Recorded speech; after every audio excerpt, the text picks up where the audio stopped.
Hello everyone, and welcome back to a new video on the Honda VFR. Yeah, I know it's not a Honda behind me, but this is about the Honda VFR. We started the service in the previous videos, and there are a few videos on that bike if you want to watch them. But today we're going to carry on with where we left off last time. I still need to get the bottom of the airbox off, so I need to drill some screws and do the oil change and a few other bits, check the valve clearance. We'll see how far we get in this video, but we're going to start off with getting the bottom of that airbox off. So hope that all goes well. Let's get on with it. Right, so I just couldn't let the airbox go. I want to take it off now. It's not tomorrow's problem, it's today's problem. So I bought these Vassell screwdrivers. It looks like a strike screwdriver, but it's actually an impact. I've never seen one before. They've been recommended to me by a friend, and I paid for it. This is not an advertising. No one's sponsoring me to say anything, unfortunately. It's always nice when you get free stuff, but no, I bought these, and they are pretty good. They are pretty good. It helped me get another bolt out. So mine are a bit mangled. This is a good one. So what I do is put a drift on top of it, try and push some more material into it, and then try the impact screwdriver and break it loose. But unfortunately, two of them are too far gone. They just broke every bit of material in there. There's nothing left to catch on. So I'll have to drill them, take them out. I've even been to the Honda dealer and got some new ones, which are £3.90 each. Bit pricey, but it's okay. There's the part number for the bolts if anyone's interested. Made in Japan. I've got a few days left till the MOT. I've booked an MOT just to give myself a deadline because I want to ride this bike soon. So yeah, time's limited, so let's get on with it. So I'm just going to drill a small pallet hole and then increase the size until I can take the head off.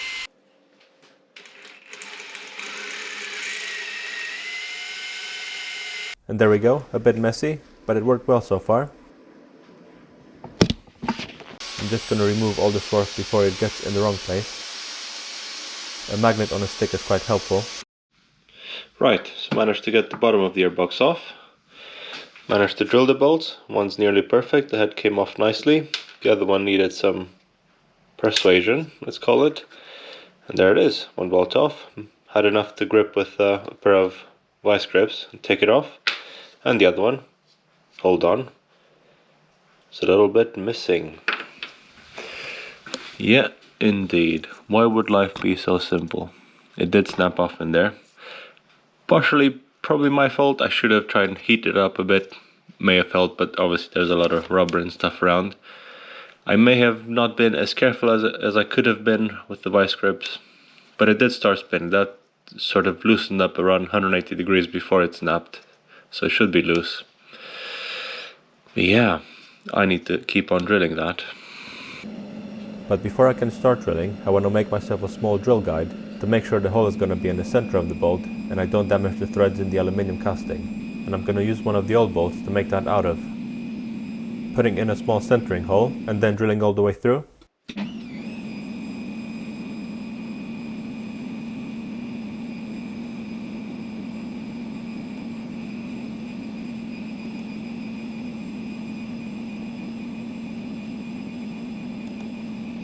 A small chamfer.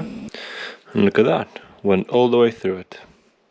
Totally unnecessary, but still cool. Now I'm just taking the excess off and it should be ready to use. And that's what it looks like when it's all finished.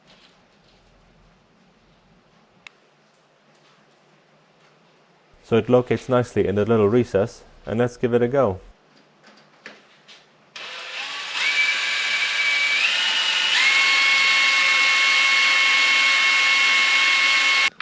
Probably can't pick it up, not from this angle definitely, but I've drilled all the way through, a little bit offset, quite a bit offset to be fair, but it's all the way through.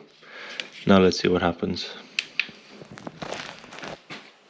So I'm just going to gently tap a little bolt extractor in that hole.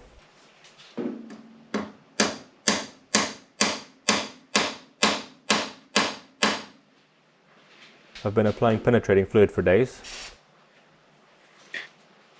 First attempt without heat didn't work at all.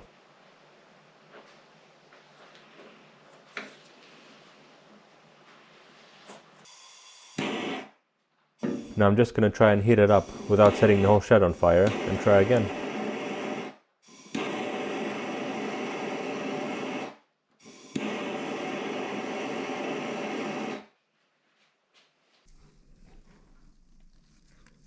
And look at that, it's finally loose. It comes out nicely and the threads in the casting are undamaged. So happy days.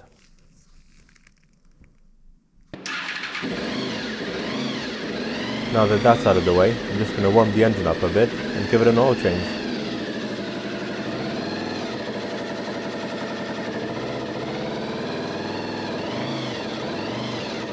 Remove the fill plug to allow air to flow in. Apologies for the background noise, I forgot to turn off the extractor fan. Now I can remove the drain plug. And the old oil doesn't look too bad. Here I'm loosening up the oil filter.